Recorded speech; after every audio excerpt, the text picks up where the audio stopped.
Selamat datang saudara-saudari.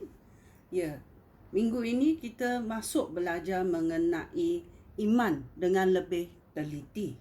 Ya. Semalam kita belajar bagaimana biji sawi ini bertumbuh. Ya, hari ini kita mau masuk dalam iman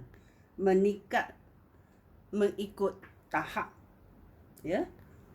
Macam kita naik tangga.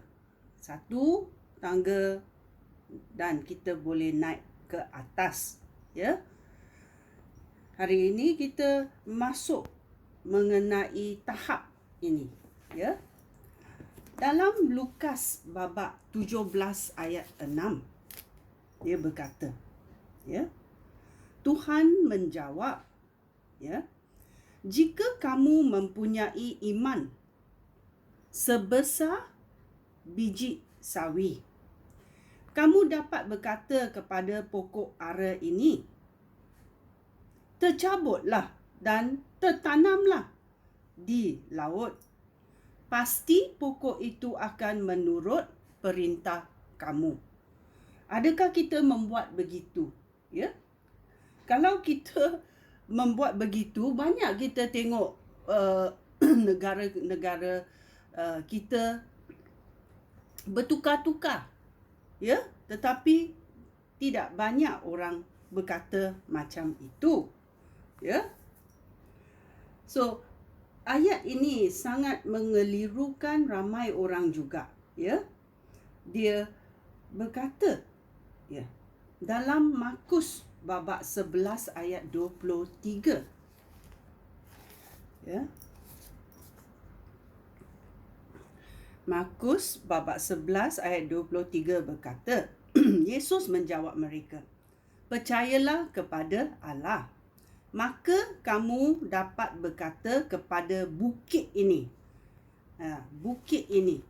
Tadi dia berkata kepada pokok. Sekarang dia berkata bukit, benda yang lebih besar lagi. Terangkatlah dan terbuanglah ke dalam laut. Jika kamu tidak ragu-ragu, tetapi percaya bahawa apa yang kamu katakan itu akan berlaku, perkara itu pun akan dilakukan untuk kamu. Ya, dilakukan untuk kamu. Ya. Tetapi kita tahu tak banyak benda macam ini berlaku. Iman manusia ni tak banyak berlaku. Kalau berlaku, kita tengok dunia ini bertukar-tukar. Bukit ini bertukar ke tempat lain. Pokok ini bertukar ke tempat lain. Ya. Kalau kita tidak dapat buat ini, kita macam keliru. Macam mana kita boleh buat? Ya. Ayat Tuhan. Ya. Macam mana kita pun boleh percaya akan ayat Tuhan ini? Ya. Kerana kita tahu Tuhan mau ayatnya menjadi kenyataan. Ya. Dalam Yeremia babak 1 ayat 12. Dia berkata, ya, Tuhan berfirman, ya, benar. Aku sedang berjaga. Ya, Tuhan tidak tidur. Tuhan berkata, aku sedang berjaga supaya semua yang aku firmankan menjadi kenyataan. Dia kata semua, bukan sedikit sahaja. Semua yang aku firmankan, semua yang Tuhan firmankan akan menjadi kenyataan. Ya. Tuhan mahu apa yang dikatakan dalam ayatnya, iaitu Alkitab, ya, berita baik ini. Dia mahu supaya segala yang Tuhan firmankan menjadi kenyataan. Dia juga berkata kenyataan dalam hidup kita.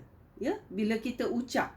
Ya, bila kita ucap, pokok ini pergi ke sana. Bukit ini pergi ke sana. Bila kita ucap dalam nama Yesus dan penuh-penuh percaya, iman kita, ya, kukuh, ya, kita boleh melihat keajaiban Tuhan. Ya. Bila kita ucap dengan iman, ya. Kerana Tuhan kita lah Tuhan yang beriman. Itulah anak-anaknya juga beriman, ya. So kita mesti tahu karakter bapa kita akan ada karakter bapa kita di syurga, ya. Dan dia berkata, yang kelirunya ialah bila kita ucap dan ia tidak dilaksanakan, kita menjadi keliru, ya. Dan kita berkata, bolehkah kita hanya perlu kepercayaan sedikit untuk melakukan perkara besar, ya? Adakah iman yang kecil boleh melakukan benda yang besar, ya? So kita mau masuk belajar mengenai iman biji sawi. Kan biji sawi kecil kan, ya. Dan nombor 2, iman menggerakkan gunung. Nombor 3, Tuhan beri iman. Dan 4, 2 jenis iman. Ya, kita masuk belajar bersama-sama supaya kita faham ayat Tuhan. Ya, segala apa yang dikatakan Tuhan itu benar. Adakah iman kita ke tahap itu? Kepercayaan kita ke atas ayat Tuhan itu benar-benar tulus. Ya, kita belajar bersama-sama. Sekian, terima kasih. Shalom.